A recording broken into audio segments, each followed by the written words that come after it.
एक बार की बात है, गौतम बुद्ध अपने शिष्यों के साथ बैठे थे। उसी समय राजा अजातशत्रु वहाँ पहुँचे और बुद्ध से कहने लगे, हे बुद्ध, जब से मैं आपका शिष्य बना हूँ, हर कोई मेरा शोषण कर रहा है। आपका शिष्य बनने से पहले सभी लोग मुझसे डरते थे, क्योंकि उस वक्त मैं बहुत कठोर था और मैं किसी को मौत की सज़ा देने से पहले एक बार भी नहीं सोचता था। लेकिन आपका शिष्य बनने के बाद मेरा किसी को दंड देने का मन ही नहीं करता और ना ही मुझे गुस्सा आता है। मैं शांत हो गया हूँ और सभी को दया की भावना से देखता हूँ, लेकिन कुछ लोग मेरे इस बदलाव का अनुचित लाभ उठा रहे हैं और इसने मेरे राज्य के लोगों को भी एक तरह के खतरे में डाल दिया है। कृपया आप मुझे बताएं कि मुझे अब क्या करना चाहिए। राजा अजातशत्रु की यह बात सुनकर गौतम बुद्ध उन्हें एक कहानी सुनाते हैं। महात्मा बुद्ध कहते हैं, एक बार एक बड़े से पेड़ के नीचे एक जहरीला सांप रहा करता था। पेड़ एक गांव के पास में एक कोने में था। वहां अक्सर सुबह शाम लोग बैठा करते थे और खूब बातें किया करते थे। लेकिन जब से उस पेड़ के पास लोगों ने उस सांप को देखा, तब से लोगों ने वहां जाना बंद कर दिया। लेकिन कुछ लोग तो जानबूझकर वहां सांप को देखने आया करते थे और उसे छेड़ा करते थे। और जब उस सांप को खतरा महसूस हुआ तो उसने खुद के बचाव के लिए लोगों पर हमला करना शुरू कर दिया। वह सांप अब अपने क्षेत्र में लोगों का आना भी बर्दाश्त नहीं करता था, जिससे गांव के कई लोगों की जान जाने लगी। इस तरह पेड़ के आसपास भी जब कोई हलचल होती तो सांप वहां आ जाता और हमला कर देता। सांप की दहशत अब पूरे गांव में हो गई। अब लोगों ने बिल्कुल ही उस पेड़ के पास जाना बंद कर दिया। एक दिन एक साधु उस गांव से गुजर रहे थे। तभी उस साधु की नज़र उस विशाल घने पेड़ पर पड़ी, जिसके नीचे वो सांप रहा करता था। घने पेड़ को देखकर साधु के मन में विचार आया कि चलो पेड़ की ठंडी छांव के नीचे बैठकर कुछ देर ध्यान लगाया जाए। उसी वक्त गांव के कुछ लोग अपनी गाय लेकर घर की ओर जा रहे थे। तभी उन लोगों की नज़र उन साधु पर पड़ी जो उसी पेड़ की तरफ जा रहे थे। तभी लोगों ने उस साधु को सांप के बारे में सावधान करते हुए कहा कि आप उस पेड़ के पास मत जाइए, वहाँ एक जहरीला सांप रहता है जो जरा सी हलचल होने पर भी हमला कर देता है और अभी तक कई लोगों को काट चुका है, जिससे कई लोगों की जान भी जा चुकी है। लोगों की यह बातें सुनकर साधु मुस्कुराए और उस पेड़ की तरफ चल पड़े। जगह को थोड़ा साफ करके जैसे ही साधु ध्यान करने के लिए बैठे, तभी सांप हलचल सुनकर साधु के सामने आ गया और फुंकारने लगा। फुंकार की आवाज़ सुनकर साधु की आँख खुली और वह सांप को देखने लगी। वह सांप की आंखों में देखते हुए एक मंत्र बोलते हैं और मुंह से फूंक मारते हैं। तभी चमत्कारी रूप से वो सांप साधु से बात करने लगा। अब दोनों एक दूसरे की भाषा को समझ सकते थे। सांप साधु से कहता है, हे मनुष्य, क्या तुम मुझसे नहीं डरते हो? क्या तुम नहीं जानते कि यह मेरा क्षेत्र है और यहाँ आने की किसी की हिम्मत नहीं है? साधु ने करुणा से कहा, मित्र, इसमें डरने की क्या बात है?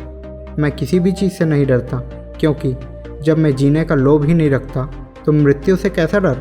सांप साधु की यह बात सुनकर चौंक गया, क्योंकि सांप की इससे पहले ऐसे लोगों से मुलाकात हुई थी जो उसको मारना चाहते थे या उसके डर से भाग जाते थे, लेकिन वह ऐसे व्यक्ति से कभी नहीं मिला था जो उससे डरता ही नहीं था। सांप साधु से इतना प्रभावित हुआ कि वह साधु के चरणों में गिर गया और बोला, हे प्रभु, आप बिल्कुल सही कह रहे हैं। आज तक मैंने जो कुछ भी किया है अपनी जान बचाने के लिए किया है। अपने क्रोध के चलते न जाने कितने निर्दोषों की जान भी ले ली है। इसके बाद साधु सांप को बहुत सी बातें समझाकर वहाँ से चले गए। साधु की बात से प्रभावित होकर सांप ने निश्चित किया कि आज से वह किसी को नहीं काटेगा। वह अपने क्रोधी स्वभाव को त्याग देगा, दूसरों को काटना बंद कर देगा। लेकिन इसका नतीजा उल्टा निकला। जब लोगों ने देखा कि सांप ने लोगों को काटना ही बंद कर दिया है, तो लोग उसका फ़ायदा उठाने लगे। जो उससे दूर भागते थे वो अब उसके पास आने लगे और सांप को परेशान करने लगे। बच्चे उस पर पत्थर फेंक कर मारने लगे, जिससे सांप हर दिन हमेशा परेशान और घायल रहने लगा। वह बहुत ही दुखी था, क्योंकि वह अपने जीवन का सबसे कठिन समय बिता रहा था। एक बार वह साधु फिर से उस गांव में आए और उसी पेड़ के नीचे बैठ गए। तभी साधु की नज़र जब दयनीय हालत में पड़े उस सांप पर पड़ी, तो साधु ने उस सांप से पूछा कि मित्र, तुम्हारी ये हालत कैसे हो गई? तुम इतने घायल और इतनी दयनीय स्थिति में कैसे आ गए? सांप ने कहा, जब से आपने मुझे अपने हिंसक स्वभाव को छोड़ने के लिए कहा है, तब से मैंने निश्चित किया कि अब से मैं किसी पर हमला नहीं करूँगा। मैंने क्रोध करना छोड़ दिया और शांति को अपना लिया, जिसका नतीजा ये हुआ कि लोग अब मुझे परेशान करने लगे, दुर्व्यवहार करने लगे। कोई पत्थर से मारता है तो कोई डंडे से पीटकर चले जाता है। सांप की यह बात सुनकर साधु ने कहा, मित्र, मैंने तुमसे कहा था कि बेवजह दूसरों को मत काटो, लेकिन मैंने तुम्हें तुम्हारी आत्मरक्षा के लिए हमला करने से नहीं रोका था। अगर कोई तुम पर हमला करता है तो आत्मरक्षा के तौर पर तुम किसी को काट नहीं सकते, लेकिन फुंकार जरूर मार सकते हो, जिससे तुम पर हमला करने वाले को डराकर भगाया जा सकता है। तो यह कहानी सुनाने के बाद बुद्ध ने राजा से कहा, हे राजन, तुमने भी मेरी बात को गलत तरीके से अपनाया है। मैंने आपसे अपने कर्तव्य को छोड़ने के लिए नहीं कहा था, किंतु आप अपने कर्तव्य से भी विमुख हो गए। आप एक राजा हैं, अतः पूर्णतः रूप से साधु की तरह व्यवहार करना आपको खतरे में डाल सकता है। तुम्हें सिर्फ अंदर से ही साधु की तरह रहना था और बाहर से राजा की तरह, ताकि ज़रूरत पड़ने पर खुद की प्रजा की और राज्य की रक्षा कर सको। बिल्कुल ऐसे ही जंगल में होता है, जो सबसे सीधा पेड़ होता है उसको सबसे पहले काटा जाता है, और यही कानून दुनिया के लोगों पर भी लागू होता है। अच्छे भोले भाले लोगों का खूब फ़ायदा उठाया जाता है। अच्छे लोगों को ज़िंदगी में उनको दुखों का सामना करना पड़ता है, इसलिए कभी भी किसी को अपना फ़ायदा मत उठाने दो। लोगों को उनकी मर्यादा में रखने के लिए खुद को परिस्थिति के अनुसार बदलना सीख जाइए, अन्यथा आपका हाल भी उस राजा व उस सांप की तरह हो जाएगा। तो अगर आपको ये महात्मा बुद्ध की कहानी पसंद आई तो प्लीज़ वीडियो को लाइक करके हमारा चैनल सब्सक्राइब कर दो।